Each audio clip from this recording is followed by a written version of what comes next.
I'm calling you from Free Domain, and just wanted to come in and say hi and get you some important information about what's going on with COVID-19 and all that kind of stuff.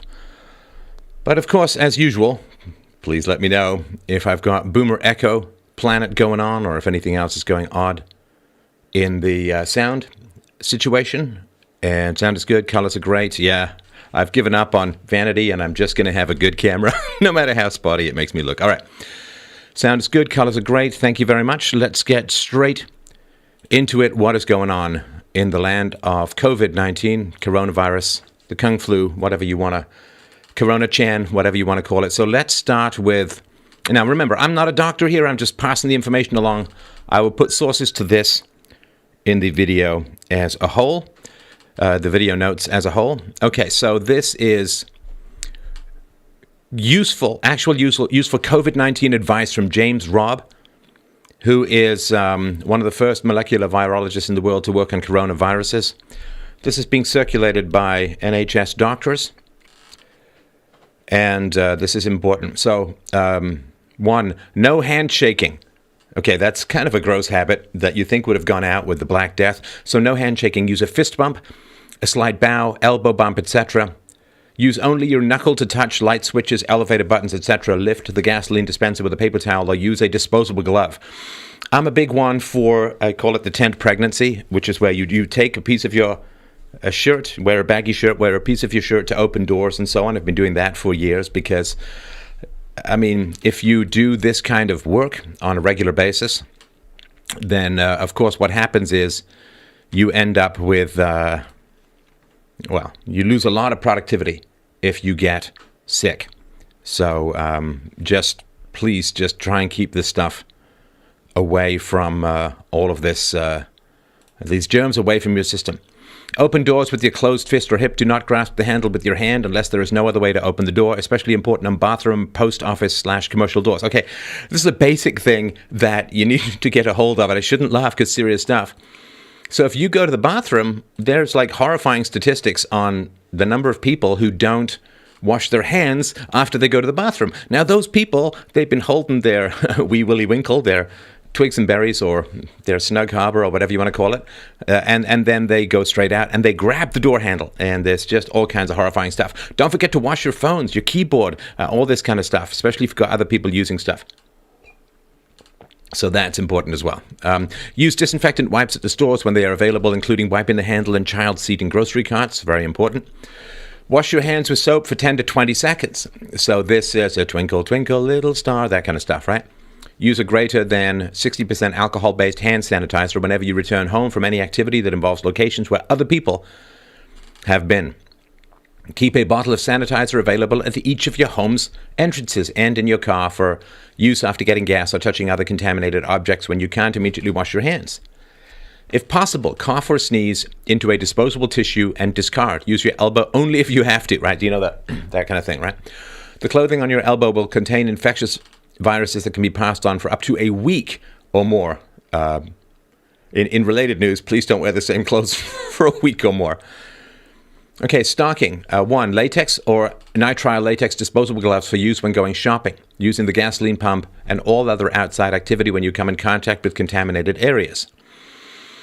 This virus is spread in large droplets by coughing and sneezing. This means that the air will not infect you, but all the surfaces where these droplets land are infectious for about a week on average. Everything that is associated with infected people will be contaminated and potentially infectious. The virus is on surfaces and you will not be infected unless your unprotected face is directly coughed or sneezed upon. This virus only has cell receptors for lung cells. It can only infect your lungs. The only way for the virus to infect you is through your nose or mouth, via your hands or an infected cough or sneeze, onto or into your nose or mouth. Stock up now with disposable surgical masks and use them to prevent you from touching your nose and or mouth. We touch our nose/mouth 90 times a day, or for me, 90 times a minute when I'm doing a live stream, without knowing it. This is the only way the virus can infect you. It is lung specific. The mask will not prevent the virus in direct sneeze from getting into your nose or mouth. It is only to keep you from touching your nose or mouth. So stock up with zinc lozenges. These have been proven to be effective in blocking coronavirus and most other viruses from multiplying in your throat and nasopharynx. I thought, wasn't that an Egyptian ruler? Use as directed several times each day when you begin to feel any cold-like symptoms beginning. It is best to lie down and let the lozenge dissolve in the back of your throat and nasopharynx. Coldies lozenges is one brand available, but there are other brands available. So these are useful tips, and, feel free to be paranoid. I wrote last night on Twitter, sorry, this was confusing to a lot of people. I said that pandemics are a life tax on the statistically illiterate. So once the pandemic has really spread, and we'll get into some of these numbers in a few minutes, but once the pandemic has really spread, then, everyone else has figured it out. You want to be first in line to get the stuff. You can see these videos online of people fighting over toilet paper in this bloody Russell Crowe-style Roman gladiatorial combat. So don't wait till then, right? So by the time, we'll know in a couple of weeks, fingers crossed it's not a huge deal and all of that, but better safe than sorry, as the old saying goes. If you prep and you stock up particularly with food, if you're wrong, well, you get to eat your mistakes. No big harm, right? You just bought a bunch of food which you can eat over time, but if you're right and the other people are wrong, they got nothing to eat, right? Okay, I try not to be a vengeful karma guy. I really do. I really, really do. But there are times when that becomes, just a little bit tricky to do. So the head of Italy's Democratic Party has tested positive for the coronavirus as his government prepares new measures, including extending quarantine areas to deal with the outbreak. Italy has, and it's pretty much by far the biggest outbreak in Europe. And his centre-left party is the second biggest in Italy's coalition government. It has a hard-left socialist communist history back in the day. So yeah, open borders guy reaps all of the delightful fruits of open borders. Now, there has been some question of what's going on in Africa. Africa, of course, lacking significantly as a continent in general, with the exception of certain places in South Africa, a very strong public infrastructure or even private infrastructure for healthcare. So the number of African countries that have confirmed cases of the novel coronavirus has climbed to 8 after Togo confirmed its first case. The case in Togo is a 42-year-old woman who tested positive upon her return from a trip to France, Germany, Turkey, and Benin. Unfortunately, she tested negative for viable eggs. South Africa's second case, in direct contact with the first as part of the group of 10 traveling back from Italy who've been traced and are being tested and isolated.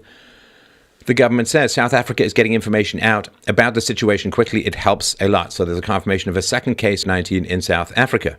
COVID-19, the person infected is a Hawaii resident who was on the Grand Princess cruise ship. This is in Australia. This is not good. This is not good. A doctor in Victoria has been diagnosed with coronavirus.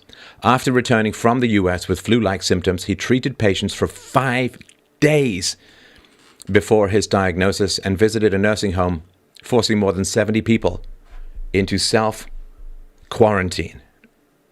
Now, this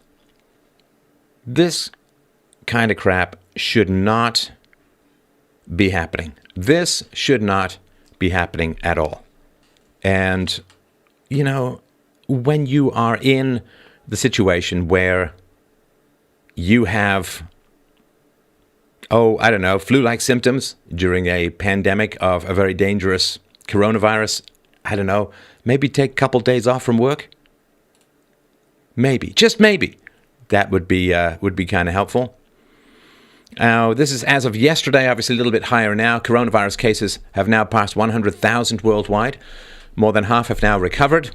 90-plus countries have reported cases. 90-plus countries have reported cases. As of yesterday, 6 new countries reported cases, and at least 3,400 people have died, mostly in China. This is just from 7 hours ago. The number of confirmed cases in Germany spikes overnight to 684. A second lawmaker in Iran has died after contracting the virus. Things you try not to smile over. China reports a decrease in new cases. Okay,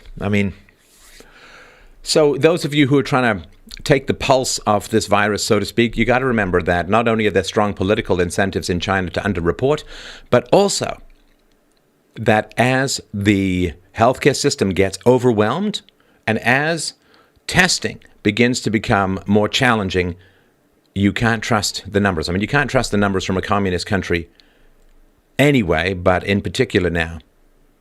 Yeah, and I'll put, this was Raheem Kassam, the most excellent tweeter, pointed out an Australian supermarket fight over toilet paper. This is what happens when people roll their eyes and go, it's just the flu, for 2 months, then they realize it's not just about the sickness, right? The flu is not the major issue. The coronavirus is not the major issue at the moment. Okay, let's go into more detail. This is from a woman named Liz Specht. I don't know how to pronounce that. It's German. Anyway, so let's run through this. And again, I'll put the links below, and I'm sure somebody has thread rolled this. Okay, let's run through this. You really, really need to understand this. This really should affect your travel plans at the moment. So she wrote this. I think most people aren't aware of the risk of systemic healthcare failure due to COVID-19 because they simply haven't run the numbers yet. Let's talk math. Okay, so Brian Williams, there's a coloring book in the corner for you. By the way, don't forget to check out my debate tonight, 8 p.m. Eastern Standard Time. I will be broadcasting it on this very channel live. So this is what Liz says. Let's conservatively assume that there are 2,000 current cases in the US today, March 6th. This is yesterday. And she's very conservative with her numbers. So I guess that means she's racist to leftists. Anyway, this is about 8 times the number of confirmed lab-diagnosed cases, right? So she says, let's conservatively assume 2,000 current cases in the US. We know that there is substantial under-diagnosis due to the lack of test kits. I'll address implications later of under-overestimate. Okay, 2,000 current cases in the US, 8 times the number of confirmed cases, and it's underdiagnosed because of a lack of test kits. Okay, this is what Liz says. We can expect that we will continue to see a doubling of cases every 6 days. This is a typical doubling time across several epidemiological studies. Here, I mean actual cases. Confirmed cases may appear to rise faster in the short term due to new test kit rollouts, right? So there's sort of 3 layers that you need to work with here when you're evaluating these numbers. The first is, well, from actual to least credible. The actual is the number of people who are infected. Now, the second is the number of people who are reported to be infected, and the third are the number of people confirmed by the government when the government runs the healthcare system as it does in China, confirmed. So she says we can expect that we'll continue to see a doubling of cases every 6 days. And this is what I mean when I say that a pandemic is a life tax on statistical illiteracy. You've got to understand what it means. Say, oh, it's only 6 days, doubling every 6 days. People think it's like 12 times. No, doubling every 6 days, right? So if there are 2,000 current cases in the U.S. as of March the 6th, how many, if you double the cases every 6 days, how many do you get by the end of April out of 2,000? Oh, let me just dip into the chat here. What do you think? What do you think? Well, it's pretty bad. It's pretty bad. So if the cases double every 6 days, you start with 2,000 as of March the 6th. By the end of April, you have 1 million U.S. cases. Just in the U.S., 1 million U.S. cases. By about May the 5th, that's end of April, 1 million by the end of April. By May 5th, right? End of April to May 5th is 6 days. It's a doubling. So 2 million by May 5th, 4 million by May 11th, and so on. Exponentials are hard to grasp, but this is how they go. So I hope it doesn't happen. But, Liz is a very smart young lady, and this is conservative estimates. It could be worse. It could be better. Obviously, there's no way to know, but you got to make your predictions. Okay. So when we start to look that by May 11th, right, just a couple months from now, we may have 4 million cases just in the U.S. because these same numbers occur worldwide as well. As the healthcare system, says Liz, begins to saturate under this caseload, it will become increasingly hard to detect, track, and contain new transmission chains. In absence of extreme interventions, this likely won't slow significantly until hitting well over 1% of the susceptible population. Okay, so you got to think what, 1 million, 2 million, 4 million, 8 million, whatever. What does this a caseload of this size mean for healthcare systems in America, or anywhere for that matter? So Liz says we'll examine just two factors, hospital beds and masks, among many, many other things that will be impacted. So she's just going to talk about the effect of this on hospital beds and masks. The U.S., she says, has about 2.8 hospital beds per 1,000 people, with a population of 330 million. This is about 1 million beds. At any given time in America, 65% of those beds are already occupied. This leaves about 330,000 beds available nationwide, perhaps a bit fewer this time of year with regular flu season, etc. So let's trust Italy's numbers. We have some data coming in from Italy, the worst outbreak, I believe, in Europe, right? So Liz says, let's trust Italy's numbers and assume that about 10% of cases are serious enough to require hospitalization. Keep in mind, she says, that for many patients, hospitalization lasts for weeks. In other words, turnover will be very slow as beds fill with COVID-19 patients. By this estimate, by about May 8th, all open hospital beds in the U.S. will be filled. This says nothing, of course, she says, about whether these beds are suitable for isolation of patients with a highly infectious virus. Right, this is important. Not all of these beds are quarantine beds. Very few of them, I assume, would be. So, this is what's important to understand about the math that Liz is talking about here. So, she says, if we're wrong by a factor of 2 regarding the fraction of severe cases, that only changes the timeline of bed saturation by 6 days in either direction. So really, really understand this, right? So but by going by the Italian numbers, Liz is saying only 1 out of 10 patients requires hospitalization. And she says, look, let's run it both ways. Let's double it and let's halve it. So she says, if 20% of cases require hospitalization, America runs out of beds by about May the 2nd. If only 5% of cases require hospitalization, we can make it until about May 14th. Please understand this. At 10%, right, at 10% hospitalization, you make it to May 8th. At 20%, you run out on May 2nd. If you only need 5% hospitalization rates, or if there are only 5% hospitalization rates, you make it to May 14th. So a 5% to 20% hospitalization spread is a spread of less than 2 weeks in terms of when the hospital beds fill up. Now, this, of course, assumes, she says, that there is no uptick in demand for beds from other non-COVID-19 causes, which seems like a dubious assumption. All right, so, and this is, I dated an engineer. I'm not an engineer, but I played one. Actually, no, I just dated one, a woman who was an engineer. I know this kind of thinking. One of my best friend's wives is an engineer. I know this kind of thinking with lots of conversations about this. So this playing out of these scenarios is what engineers do, and it's why houses stay up and bridges stay up and your electricity gets delivered, well, for now. So this is what she says. As healthcare systems become increasingly burdened, prescription shortages, etc., people with chronic conditions that are normally well managed may find themselves slipping into severe states of medical distress, requiring intensive care and hospitalization. Right? This is so important because we live in this weird fantasy world based on debt and fiat currency. We live in this weird fantasy world of infinite resources.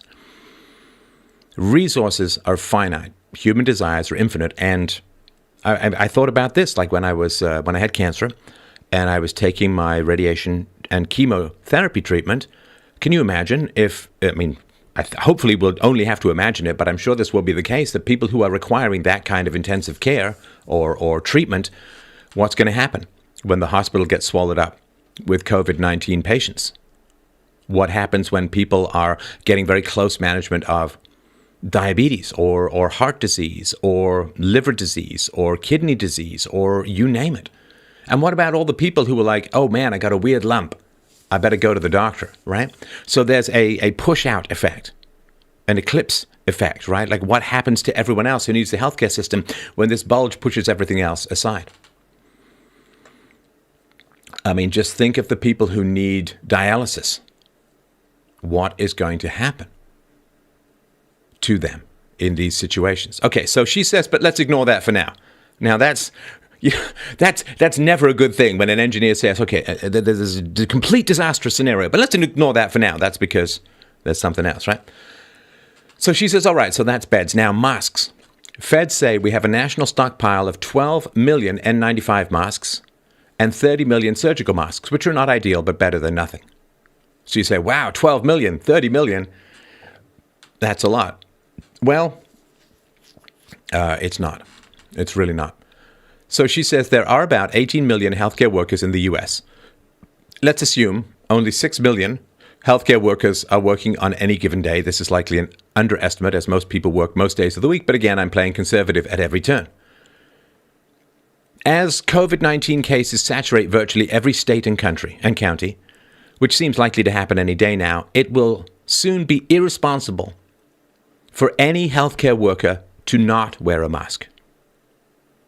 So what does this mean? Well, 6 million healthcare workers, 12 million good masks, and 30 million meh masks, right? So healthcare workers will burn through N95 masks, the stockpile of N95 masks, in 2 days. If each healthcare worker only got one mask per day, 2 days, that is what your wonderful, lovely government has got set up for you for this kind of issue. With lots of warning about what was going to come. But you see, without the government, who will keep us safe, right? So Liz says, with regards to these N95 masks, one per day would be neither sanitary nor pragmatic, though this is indeed what we saw in Wuhan with healthcare workers collapsing on their shift from dehydration because they were trying to avoid changing their PPE, I think that's personal protection suits, as they cannot be reused. How quickly? So, of course, there's a massive shortage. If you run out in 2 days of the good masks, and 5 days with the bad masks, you need more masks, right? So the engineer says, okay, well, we're going to be short. We need more masks. So what happens? She says, well, how quickly could we ramp up production of new masks? Not very fast at all. The vast majority of these masks are manufactured overseas, almost all in China. Yeah, this is all the supply chain stuff I was talking about months ago. Even when manufactured here in the US, the raw materials for these masks are predominantly from overseas. Again, predominantly from China. China! Like Newman. Keep in mind, reminds us, Liz, keep in mind that all countries globally will be going through the exact same crises and shortages simultaneously. We can't force trade in our favor. Well, you can outbid, I suppose. But of course, the government will probably swoop in and accuse everyone of price gouging and so on. So, Liz says, in this relentless reality of hellscape of mathematical facts, she says, now consider how these two factors, bed and mask shortages, compound each other's severity. Full hospitals, plus few masks, plus healthcare workers running around between beds without proper protection equipment equals a very bad mix. So, are you grokking this? Are you following this? Do you get this? Full hospitals, very few masks, and healthcare workers running around between beds without proper personal protection equipment. So, this is what I talked about in one of my very first videos about coronavirus quite some time ago, which is when your healthcare system is no longer able to prevent the spread of an illness, but becomes a causal agent in the spread of that illness, then it is then working against the very health of the people there. So let's say when I was going through chemotherapy, I was immunocompromised, right? So they said, you got to watch out for infections. You got to watch out for sore throats because this thing is going to nuke your immune system, right? So if you're in a hospital and you've got nurses, doctors, other healthcare workers running from patient to patient without proper personal protection equipment, then they are facilitating the spread of the illness. And your healthcare system is now working against you rather than working for you. So Liz, and I really do appreciate her putting all of this together, and I hope that you will spread this information, please. I mean, if you find me too controversial, don't worry, just forget about me. Share Liz's information or just talk about it with people. Make sure people understand this. Now, Liz goes on to say, healthcare workers are already getting infected, even with access to full PPEs. In the face of PPE limitations this severe, it's only a matter of time. Healthcare workers will start dropping from the workforce for weeks at a time, leading to a shortage of healthcare workers that then further compound both issues above. So and this is just two factors out of many, many, many different factors: beds and mask shortages.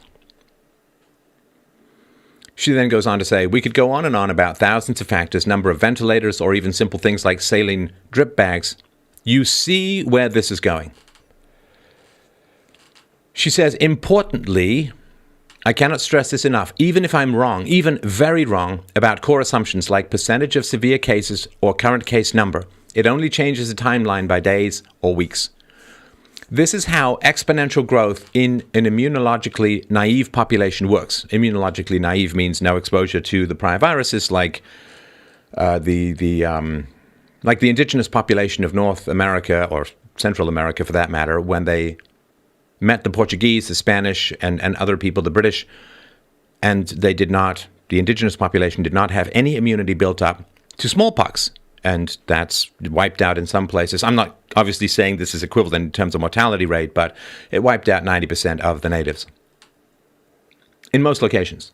There's a reason why. It wasn't the bang stick, right? It wasn't the gun. It was a reason why just a couple of hundred people could take on populations of millions and win sometimes. Because the smallpox did all the work. And if it makes you feel any better or worse or whatever, the natives, well, they returned two things to the Europeans. One was voluntary, one was not. One was syphilis, which came from the natives to the European population and decimated people, probably even including Friedrich Nietzsche, and smoking. So the death count is kind of even. I think actually smoking has killed more people than smallpox ever did in terms of the indigenous versus Europeans. All right.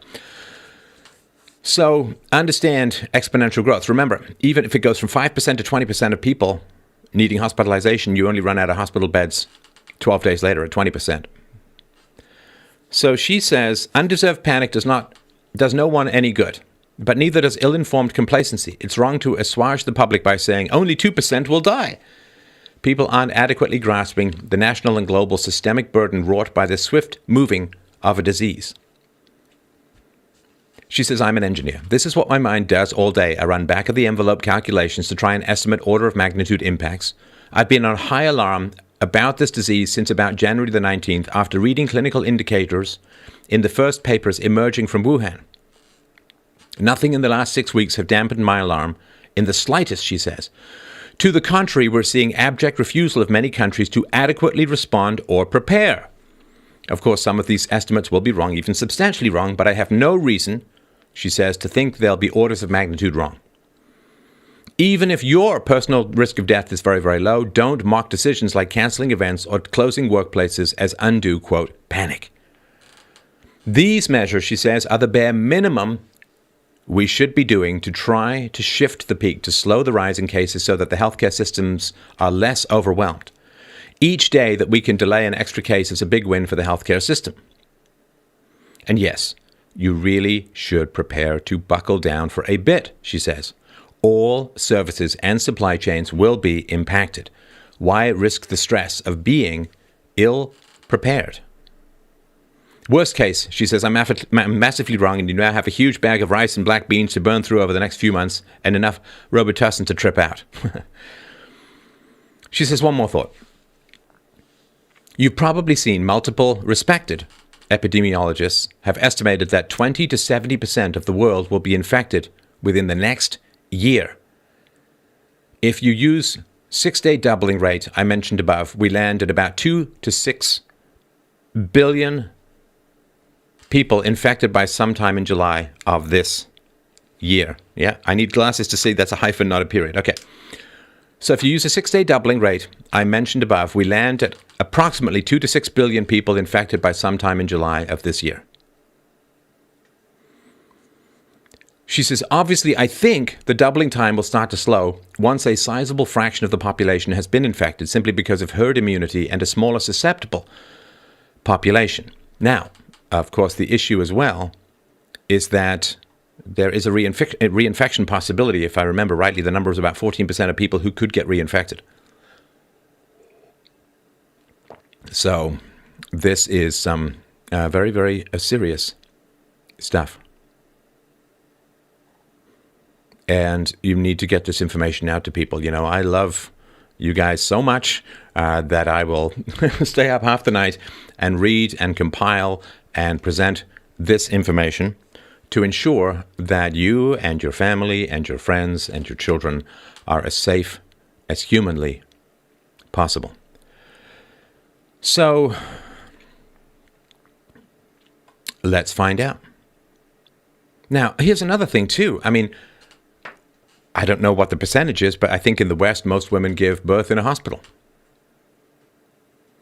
How's that going to go? If you have a pregnancy due date over the next couple of months, I can't tell you what to do. I don't know what to do. I'm not a healthcare professional. I'm not an expert. I'm just a humble philosopher, but you got to think about that, and you got to figure out what you're going to do in the case of, and what Liz is talking about here, this is not a worst case scenario.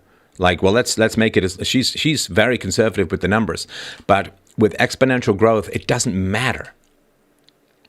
Really, as you point out, as I pointed out, as she pointed out, it doesn't really matter. So that I think is pretty important. Okay, a couple of other things. I'll take some questions if you want. I just love chatting with you guys in general.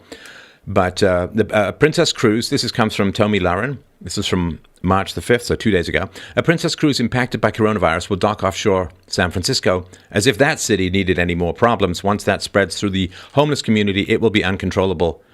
Nancy Pelosi, isn't this your district? Well, they don't care about that stuff. You should really check out my documentary on California. I will be putting out some more episodes soon.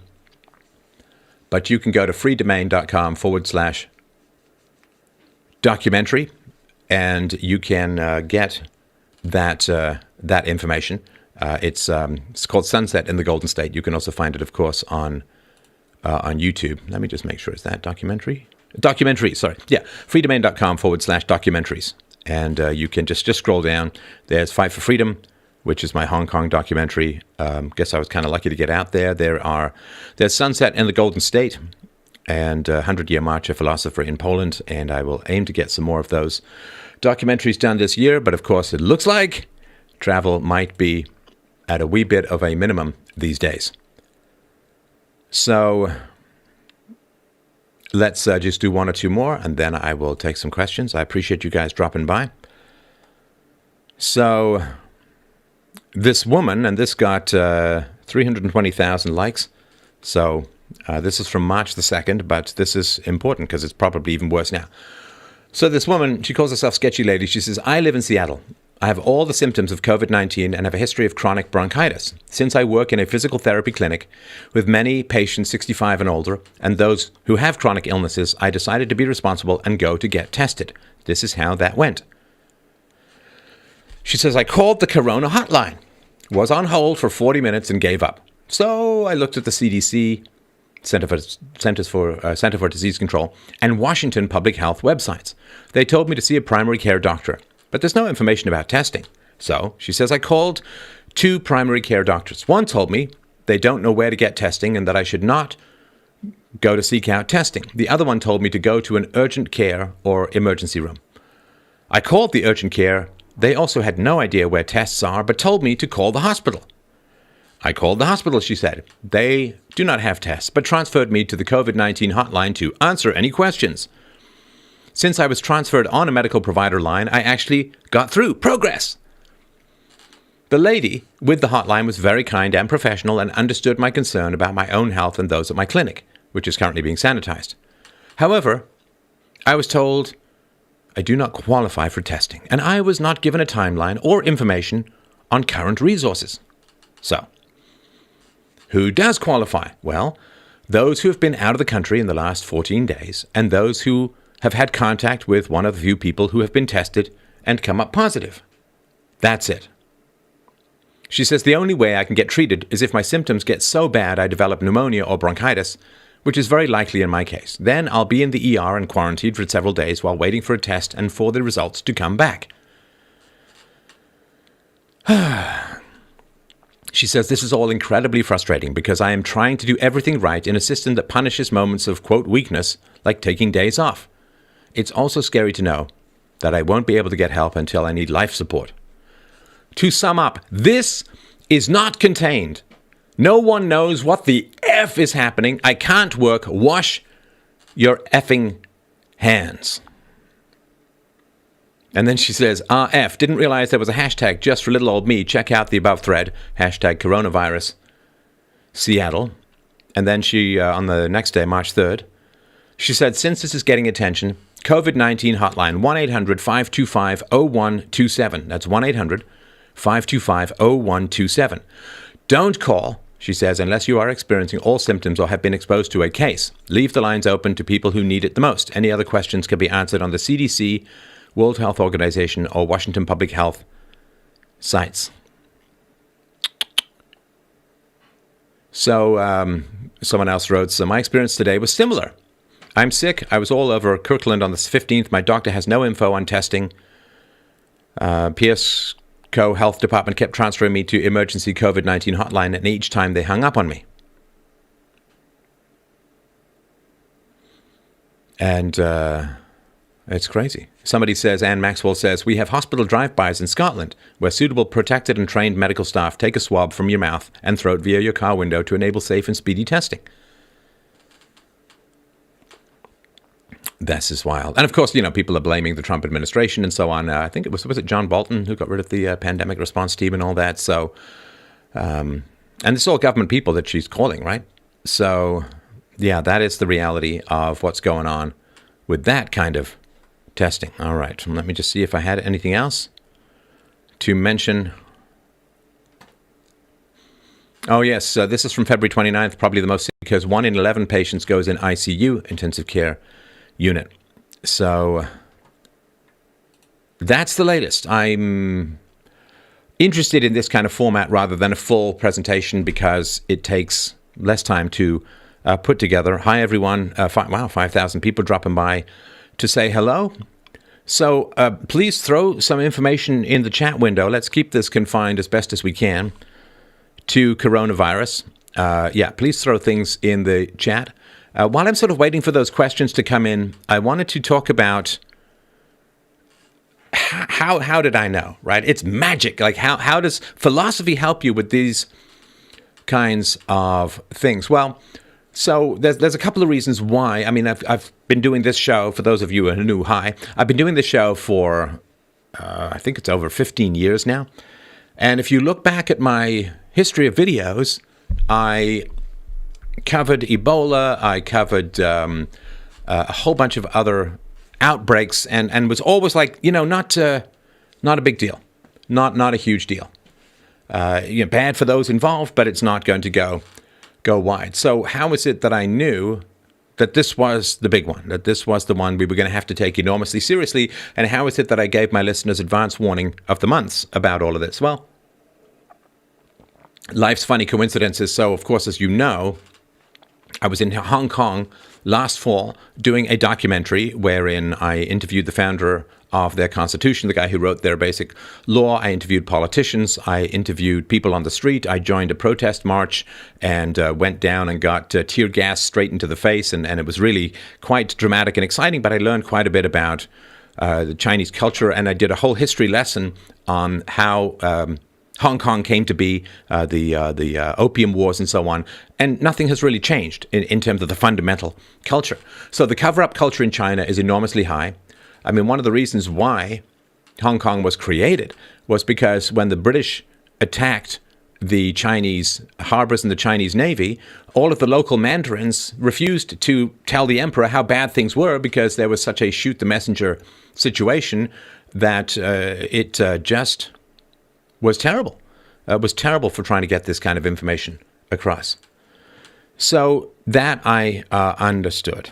Now, something else that I understood was that China has a very high IQ population. I've talked about IQ spreads across various ethnicities now for many, many years. So China has a very high IQ population, and if they have a problem, it's a real problem. And so that was also important, knowing that the largest migration in the world, which is Chinese New Year, was occurring around the same time as the spread of this, and millions of people left the city of the outbreak just at the beginning of Chinese New Year. Also helped, of course, knowing that political correctness is causing people to focus more on potential issues of, quote, racism. You've got the World Health Organization putting out lots of reminders to not call it the Chinese virus, to not talk about Chinese origins in particular, and to not stigmatize people who are ill with it and so on.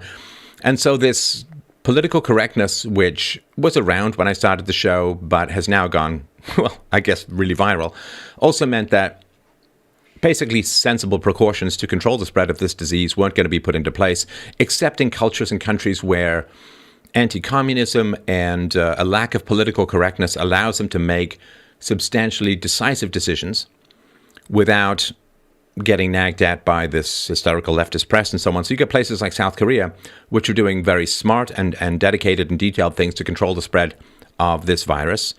And so because you don't have this leftist mentality of let's manage everyone's feelings rather than deal with actual illnesses, that was going to be a big issue. Knowing that the Chinese government was going to lie about it, knowing that, of course, the transmission rates because of it also goes to when I was in it was a year and a half ago. I was in Australia for a speaking tour with Lauren Southern, and one of the things that I noticed in Australia was we went to various, when I had a little bit of time off between speeches, I would go to some of the tourist exhibits, and they were all Chinese people. I think it was Puffing Billy. It was this old-fashioned train, and my wife and my daughter and I were the only non-Chinese people on the entire train. So when something comes from China, it goes worldwide very, very quickly. It certainly goes China-wide because of the Chinese New Year, but it goes worldwide because of the massive amounts of travel between China and the West, largely facilitated by Western governments wanting real estate prices to be propped up by people trying to slippery slide their money out of China. So that was something else that gave me a real clue. And it was kind of funny just how all of these things came together to help me out with this kind of stuff. You know, the other thing, too, this is not a conspiracy theory. I don't have any proof for it, but it's just a thought that I had, that China's one-child policy has given China an enormously top-heavy, like inverted pyramid of a population. In other words, I think there was some minister in Japan that was lamenting the fact that old Japanese people just live in forever, right? It's all that diminutive size, high IQ, and all fish diet. And so my question was, how decisively would a totalitarian government like China work to eliminate a disease that itself eliminates old people to a larger proportion than younger people? Well, they're not going to work that hard. I'm not saying that they spread it in order to do that. I'm not saying that they're facilitating its spread because of that.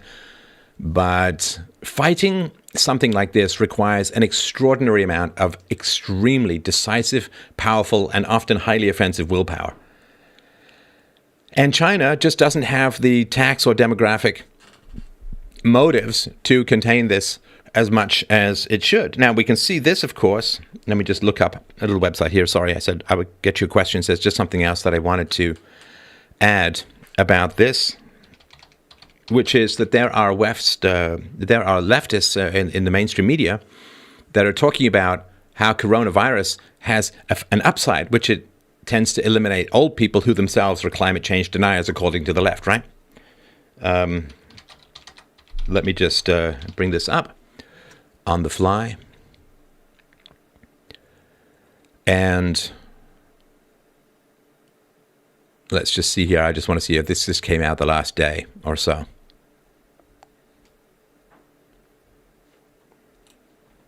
And yeah, nothing in particular that is popping up here. Let me just try one other search engine. And then I promise I will get to your questions. Thanks for your patience. So yeah, these are ways in which I was able to figure out that this was going to be a big deal. And also, what else told me that it could be a very, very big deal was the fact, so I talked about this, so it was last year that a bunch of Chinese scientists were escorted out of a lab in Canada, in Winnipeg. In Winnipeg is Canada's only level 4 biocontainment facility, bioresearch facility. And the fact that this was all taken out, that these people were taken out enormously quickly, was really, really quite something, and tells you a lot about where it might have come from and how it might have spread. So if there is a possibility that, and there certainly is a possibility, that the coronavirus, COVID-19, novel coronavirus, that if this was grown in a lab, modified in a lab, weaponized in a lab, and then released, then it's kind of like the perfect virus to destroy an economy, right? So there's an old story, a real story, about what happened in the French resistance and in other resistance movements in the West. And the story is this. Look, if you are a French resistance fighter trying to oust the Nazis from your country, you don't want to kill a German soldier. Because if you kill a German soldier, well, it's just a funeral and it's all done. What you want to do is wound that German soldier so that that wounding takes up precious resources that the occupying government has to use. So you will give him a stab wound in the belly so that the acid from his stomach leaks out, starts to harm his internal organs. Hopefully doesn't kill him, but just puts him into a crisis mode. When it came to the attack upon America, that the Islamic radicals, formerly, of course, armed by the Americans to fight against the Russians in towards the end of the Cold War, and then turned against America, they were very, very specific that they knew they couldn't win against America militarily. So what they did was they wanted to provoke a disproportionate response to 9/11, which was going to bleed the American treasury dry, and thus, like when Great Britain was bled dry by the First and Second World War, they had to give up the empire, and America will end up closing down its 700 plus military bases around the world when it runs out of money. And the best way, said the Islamic radicals, to get America to run out of money was to provoke an attack which only cost about $250,000 on 9/11. And it's been untold trillions of dollars that America has spent in response to that. And so asymmetrical economic warfare is the way to take down an enemy that you can't possibly fight on the battlefield, right? So you spend $250,000 on 9/11, and you bleed the treasury dry of, $7-8 trillion or more in the resulting wars in Afghanistan and Iraq and so on. And so that's how you take down a military power. It's been well known, this sort of guerrilla combat has been well known. And of course, you see it in Star Wars, to take a sort of silly example, that there's this rebel alliance that can't possibly take on the overwhelming military might of the empire.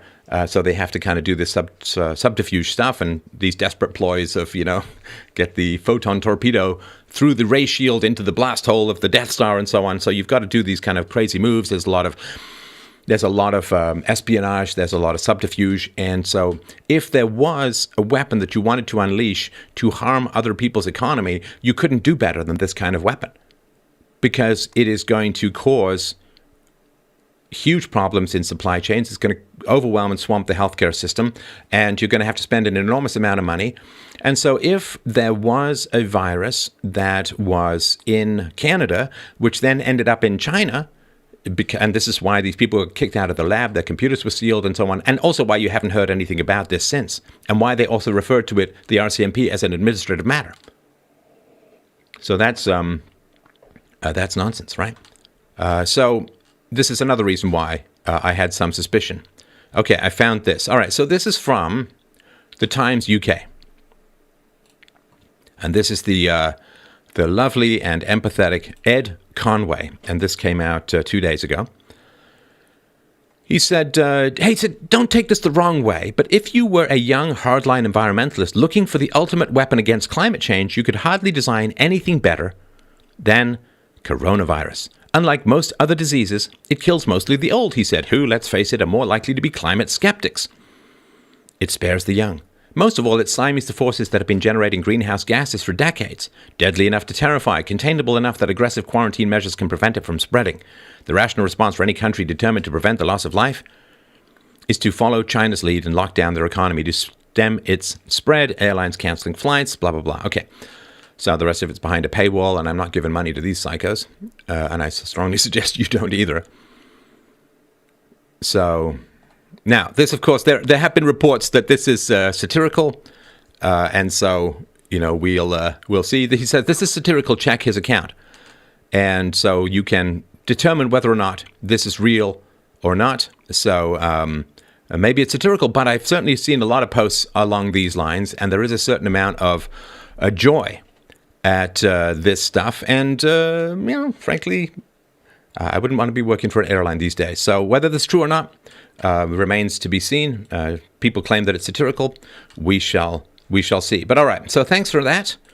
Let's get to our questions. If you have any questions, I will do my very best to answer them that have to do with this coronavirus stuff.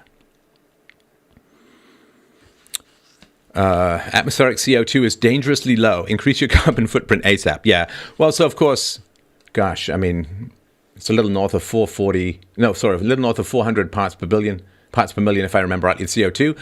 It was over 8,000 in the past, and life was fine. Again, it's not to say we should always reduce pollution. In my former life, I was an environmental software developer and designer. I co-founded a software company that helped large companies manage and reduce pollution. So I'm very big on reducing pollution. CO2, of course, is a greenhouse gas, but it's also plant food. And there are these cycles. We've had 20 times higher CO2 in the past. Life still survived. So that's kind of important. And of course, I think it's around 170 parts per million of CO2, plant life fails. Like plants will die. They simply don't have enough CO2 to survive. And of course, if plant life dies, we all die. So there is a sort of tongue-in-cheek argument to make, which is that if CO2, which was declining, CO2 is constantly being robbed out of the atmosphere, right? Because you go for a walk in the woods, right? What do you see, particularly after heavy snowfall or an ice storm or something like that? What do you see? Well, you see a bunch of trees have fallen over, and what happens is they slowly sink into the ground. And trees, of course, have a lot of CO2 in them, which they've taken out of the air and encapsulated in their bark and wood. And so it's constantly sinking into the ground. The world is constantly losing CO2. Now, of course, you get volcanoes and other things which are coughing CO2 back up, but CO2 is diminishing over time. And if you look at the long-term trends of CO2 in sort of multi-millennia situations, multi-million years or hundreds of years, there's kind of this downward trend. It does sometimes go up and then it goes down again. And there was an argument to be made that human beings are actually kind of helping the planet because CO2 was falling out of the atmosphere in fall. And of course, animals, right? A lot of CO2 in animals, carbon being the basis of life. They die and they sort of sink into the ground and all of that. And so the fact is that CO2 was diminishing. Human beings are doing a fairly decent service to the planet by digging CO2 out of the ground, so to speak, and releasing it back into the air, which is helping the plants. Again, we should all be concerned with pollution, but not necessarily plant food. Let's see here. Somebody says, all unconfirmed stuff just in the chat. South Africa has a high HIV count. We just had our first case a few days ago. Our economy is collapsing. Society also seems to be collapsing. What to do? Yeah, well, South Africa, I've got a number of videos on South Africa. It is a disaster. And if you can get out of South Africa, you should do your very best to get out of South Africa. It's the rape capital of the world, as far as I understand it. And It's a brutal country, massive amounts of debt. The currency is losing value enormously. I think the gold reserves are mostly gone, and it's not coming back. Hey, Steph, your thoughts on coronavirus reaching Montreal? I live here. Should I be worried? Well, see, here's the thing, right? I don't know. I mean, I'm a philosopher, but I will tell you this. So worry is something that is designed, it's an emotion. It's an emotional experience of discomfort, right? And it's designed to get you to do something to ameliorate the worry. We don't develop worry. We didn't develop worry as a species for funds, right? For shites and giggles. We developed worry, in particular, those who live in northern climates. So I'm thinking about sort of the northern Europeans, the East Asians, like the Chinese and the Japanese, who originated in Siberia, which has, of course, these Alexander Solzhenitsyn-style gulag chilly winters. You're supposed to feel anxious. You're supposed to be worried. Do I have enough food to get through the stony iceberg of winter and survive with my family and children through spring? So worry is actually a very healthy and helpful emotional state. But what you have to do when you experience significant worry, in my humble opinion, what you have to do is you have to either act on the worry or find ways to dismiss the worry within you, right? So if you're worried, oh, do I have enough food if there's an interruption in the food supply chain, which I think is somewhat likely, well, then go buy some food. go buy some food. There's tons of places you can order food that can last you 20 years online.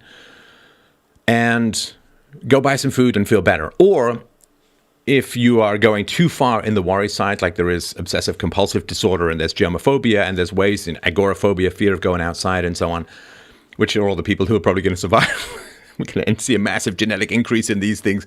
But so to do something about your worry or find ways to talk yourself out of it. And if you can't talk yourself out of it, do something that's going to appease your worry, so to speak. It's really, really important. It's there to help you. It's not there to just make your life difficult.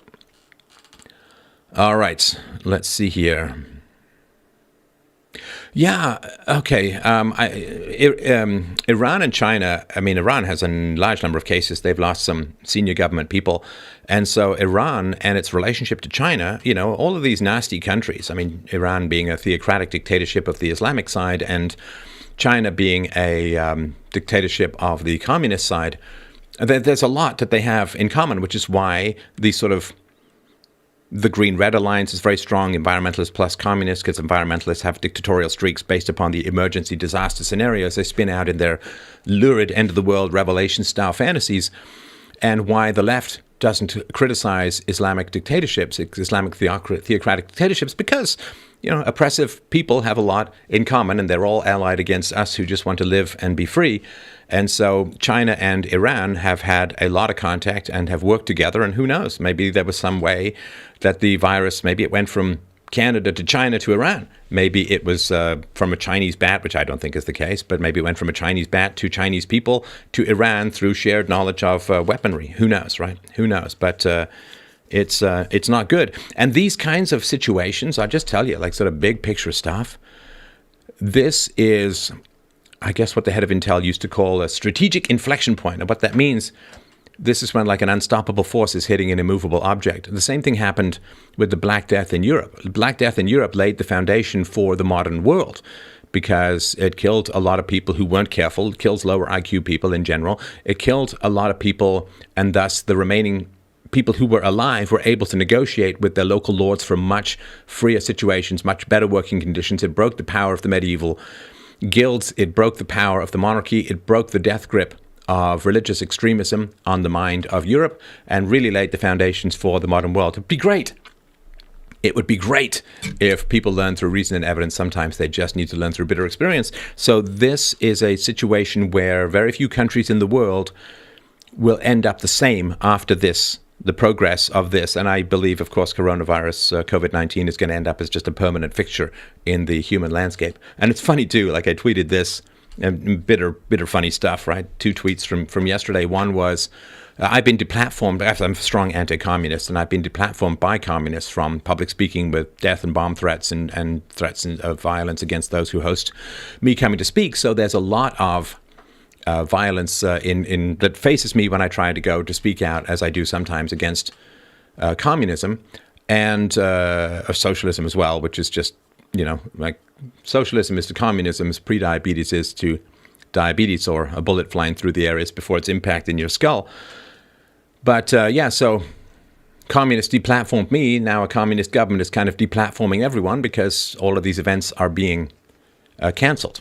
So that's sort of one kind of an important perspective to have on this kind of stuff. And I'm sure the other tweet will come back to me. Is Italy being too honest with its reporting compared to the rest of Europe? Yeah, this is interesting too. So do you know that the Spanish flu actually came from China as well? Kind of, right? Cousin marriage cultures give us genetic deformities. Africa gives us a lot of diseases, but a lot of the viruses come from China because, not the most sanitary country in the world. They have all the rice farming, which of course is deep water and virus prone growing situation. So it was called the Spanish flu because Spain was one of the few countries that didn't suppress the reporting of this Chinese virus that spread worldwide. And of course, the Black Death came from China as well. And through the Silk Road on the lights on the backs of fleas, if I remember rightly, so bubonic plague also came from China. China! It's just the gift that keeps on giving, my friends. What can we do? The other thing, too, let me mention this as well. I'm sorry, glasses on, glasses off. But when do societies change? Well, it would be nice if they changed according to intellectual pursuits, intellectual arguments like the ones that I make. But how and why do societies change? Well, they change because an existing mythology of security gets shattered by the incompetence of those in charge. Right? So how was the near monopoly power of the intellectual life of the West, of Western Europe in particular, how was that broken by the Black Death? Well, because people said, well, the church is in charge of the salvation of our souls, the wages of sin is death, and priests died the most because they were going from deathbed to deathbed to deathbed, so priests were just wiped out. You had a whole priestly class that was wiped out, and people said, you know what, the church is not keeping us safe. Something bad is happening. The church is not keeping us safe. Following the dictates of the church, following the dictates of the Catholic churches that stood at the time, obeying the orders of Christendom is not keeping us safe. So then people start to say, well, what else could do it? Now, if you look at the countries, they've said, and this is very much the case in China, they said, okay, well, we will give up a lot of our rights just in return for security and economic opportunity, right? That's the way that the rulers work, as they say, well, and this goes all the way back to the founding of the manorial system after the fall of Rome, when you had a bunch of warlords going around killing, raping, stealing food, and so on. People had to band together under a local lord and would surrender a certain amount of their labor in return for the military protection of the local lord against the random raiders. In other words, you had a predictable and stable transfer of wealth from the farmers to the lord rather than a random and unsurvivable transfer of resources from some farmer to some local warlord who would come and take all his food in the fall to feed its soldiers, and then the guy starves to death. So people will give up a certain amount of income in return for security and economic opportunity. Now, what's happening in China in particular, economic opportunity is collapsing because factories are shut and the supply chains are disrupted and the whole economic activity is slowing down. I'm sure that the Chinese airlines, like airlines around the world, which operate on a very thin profit margin, are going to need some bailouts from the government. So what's happening there, of course, is that people are not getting the economic opportunity and the security that they gave up their liberties to achieve. This is the fundamental social contract is, okay, I don't like my taxes, I'll pay my taxes. I don't like all the restrictions on my economic opportunities. I may even give up certain rights of free speech. But what I want in return is economic opportunity and security. Now, if the government is unable to provide economic opportunity and or security, usually those two things are two sides of the same coin, well, what happens?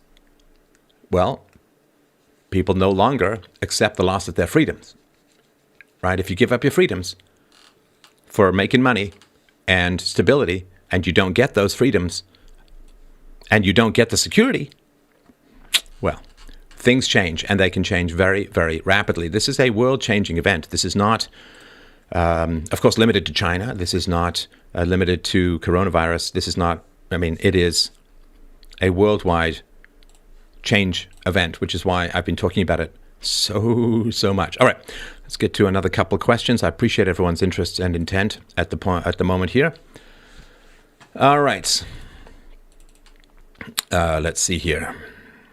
Yeah, so Russia, what was it, 2,300-mile border with China. Russia just closed the border, and they've had virtually no infections, right? So there's a reason why the left hates Russia so much. Russia, go look up what happened when Islamic radicals tried to take over a theater in Russia and hold a bunch of hostages. The Russians just went in and totaled the whole place. The Russians are very decisive when it comes to battling this kind of stuff. And what's going to happen, of course, when you have these open societies with all of this diversity and let's not restrict anyone coming into the country and open borders and open borders and open borders. Well, I think people were relatively okay from an economic standpoint with mass immigration into the West if it propped up their real estate values, which for the boomers it did, right? Because boomers didn't have a whole bunch of kids. Birth rates are down, which means that housing prices should be collapsing, but they're being propped up because we saw in 07, 08 that the system, the economic capitalism house of cards, can't survive a drop in housing prices.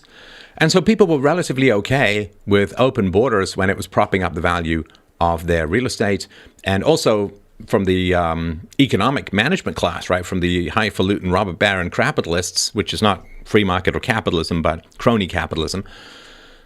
Those guys were okay with open borders as long as it was driving down the wages of their employees, right? Just import masses of people, supply and demand, an excess supply of low-skilled or medium-skilled workers just drives down the cost of labor and really crushes the poor in the West and crushes the opportunities of the poor in the West. So open borders, it's old people were fine, keeps up the value of real estate. The capitalist ruling classes, the economic elites, the Wall Street guys were okay, happy with it because it kept down the price of labor and allowed them to milk more money out of a savage lower economic class. But, when open borders is now getting people killed by the thousands or possibly by the tens of thousands or even higher, then people are going to be like, ooh, open borders. Wait, open borders includes coronavirus? Well, you see now, then what happens is it begins to negatively impact the powers that be.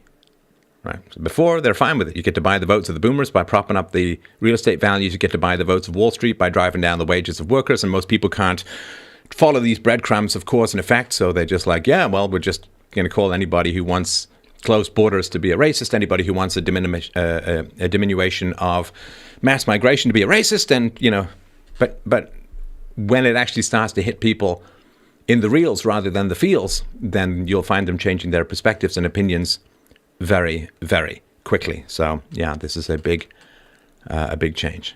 Are kids more susceptible? I have not. The last time I checked, and again, please verify everything that I'm saying.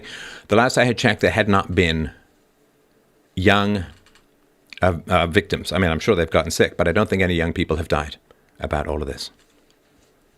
$500 million divided by 380 million people equals $1 million for everybody.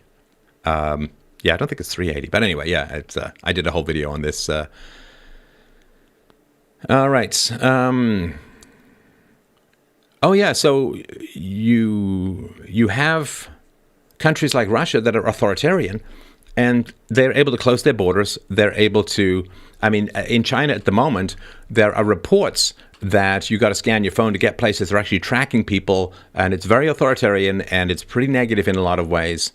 But of course, totalitarian governments love disasters because they get to ramp up their totalitarian controls. But what's going to happen, of course, is that people are going to look at a country like Russia and say, well,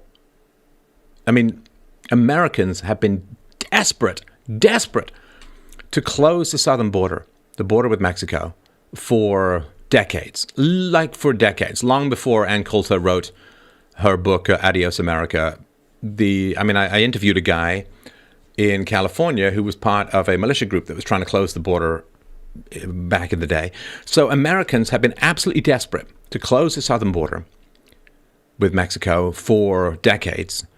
And, finally, there's a little bit of money. It got wedged out of the Pentagon budget, and they're building a little bit down south. But, it's kind of slow, and it's kind of painful, and lots of resistance from judges in Hawaii. But anyway, so what happens is that people look at the American government and say, you guys can't get done what we need to get done. They look at the Russian government and they say, holy crap, you guys can just close your border 2,300 miles with China, just close your border and no one's getting through. Or they look at places like Hungary and Poland that have closed their borders to this mass migration of people coming in from Somalia and Afghanistan and Iran and other places. A couple of Syrians sprinkled in for vague media credibility.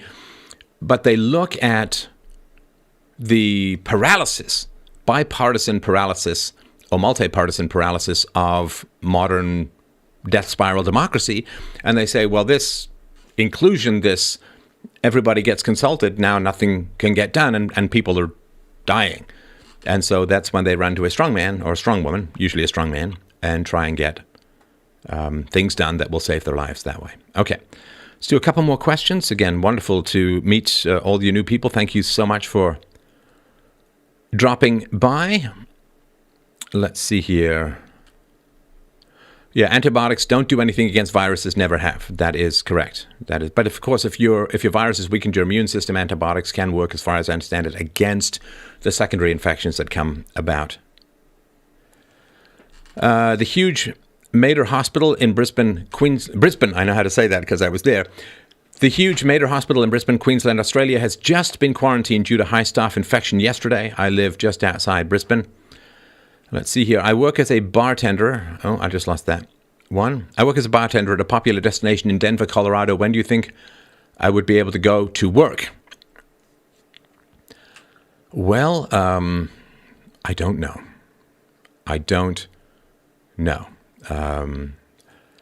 I'm a better safe than sorry kind of guy. This just comes from, again, Northern European, prepare for winter genetics, perhaps, or culture or whatever. But I would just say that you should always have some money squirreled away. You should always have some extra food squirreled away, whatever it is you might need to defend yourself, squirreled away. But I would say stay home. If you have to go to work, just keep your hands clean. Don't touch your face. Don't touch your eyes, all that kind of stuff, right? Somebody says here, you cannot apply exponentialism to virology. Top expert professor Christian Drosten of the Berlin Charité, expert in this field, warned against this. Why don't you speak to a virologist? Well, email him and set it up. I'd be happy to speak with him. I'm passing this along because the expertise of the crowd. Do you ever answer Discord questions during the live chat? I got some notice of dropped frames, so I did close down Discord. For those who don't know, if you're new to this conversation, as of course thousands of you are today, please enjoy. As you can see, I don't do ads. I don't have sponsors. I simply rely on donations from my listeners to do the work that I do. So you can go to freedomain.com/donate. I guess the URL is below. You can go to freedomain.com/donate to help out the show. If you do it through Subscribestar, you set up a subscription, then you get access to our private Discord server, and that's where I generally do a bunch of questions. Let me just have a quick look now and see if there's anything. So yes, I guess I do now. Thank you for reminding me. Nothing that I can see at the moment. So yeah, but there's lots of people chatting in there. If you want to learn more about philosophy and have a nice community, it's really, really great. Taiwan has used big data with success fighting COVID-19. I'm sure that they have. I'm not new, but I never make your live streams. Well, the other thing, too, is that I normally do stuff in the evening because a lot of my listeners are sort of on Eastern Standard or Central or Pacific, but I have all these wonderful listeners in Europe, and I wanted to do a live stream at a time when they could actually sort of make it. Do you think Tommy Robinson is going back to jail? Oh, man, the fact that he's trying to protect his kid from a molester and he himself gets arrested. Well, we've seen this before in the... We've seen this before in the history of the UK when you get this Pakistani, largely Muslim rape gangs prowling through the neighborhoods, attacking mostly little white British girls and some Sikh girls and so on, and this rape gangs and grooming gangs and so on, pedophile gangs. It's monstrous. This was covered up for decades. And people, men who know, like fathers who know where their daughters are being held and raped by these gangs, have gone there and tried to deal with it, and they themselves, the fathers that is, have been arrested for disturbing the peace. And I mean, it's got to change. It's got to change. All right. Yeah, somebody says he was not charged as far as I know. So Germany is hiding the deaths. Well, wouldn't be the first time. All right. Yeah, that Epstein thing went away pretty quickly, didn't it? Yeah. African listeners too. Hi, African listeners. Stay safe. Stay safe. Do you feel safe in Canada? I feel safe in my studio. And let's put it this way. I'm not doing a whole bunch of outside engagements at the moment. And all of that. So do you think coronavirus is an excuse for the coming financial crisis? Well, it's interesting because, I mean, the Western, quote, economic system, it really is a house of cards built upon debt, predation of the young, and the mass counterfeiting of imaginary currency called central banking. And so there will be, like, when there's a crisis that occurs, you can get a correction in the marketplace without people blaming the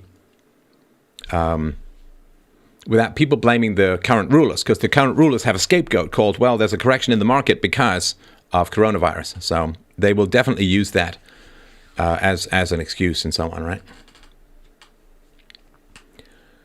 Fear and anxiety lower your immunity. Well, this is true. I mean, the relationship between Dr. Gabor Mate, M-A-T-E, has been on the show a couple of times. He's got a great book about the body and stress and response and immunosuppression from stress and so on. Get sleep. Get sleep. Let me stay up and look all this stuff up. Get some sleep, because sleep is very important in maintaining your immune system as far as I understand it. But again, check with your local Google search. All right. Not Google search, DuckDuckGo. Have you heard the hypothesis that this was a SARS-CoV-1 vaccine gone bad? Well, we're probably never going to find out the source of these things. I mean, I'm sure everything's been shredded or destroyed or whatever, and there is not anything that's going on. Nobody's going to find out. There are some people out there with a bad conscience who have, I'm sure, gotten rid of any facts that could help us, right? If coronavirus was an STD, I would suspect Epstein. Oh, that's a chilling statement. Sleep and proper nutrition. Yes, that is very, very important. All right. Well, listen, guys, I'm going to stop here. I just wanted to thank everyone, of course, for dropping by. Wonderful to meet all y'all. Freedomain.com to check out the website. I've got documentaries up there and a blog. I really do appreciate everyone coming by. If you've been listening for a while and find this stuff useful, I would really, really appreciate if you could drop by and help out at freedomain.com/donate. The link, of course, is right there in the bottom left. It's a great pleasure to chat with you guys. I thank you, as always, for giving me the opportunity to be front and center and helping the world in this way. Boy, it was helpful when I was talking about Bitcoin low those many years ago, but talking about this stuff may be, well, more helpful considerably. So thanks everyone so much. freedomain.com/donate. Don't forget about my debate tonight with a communist. It'll be right here on this channel. And lots of love from here. I will talk to you guys soon.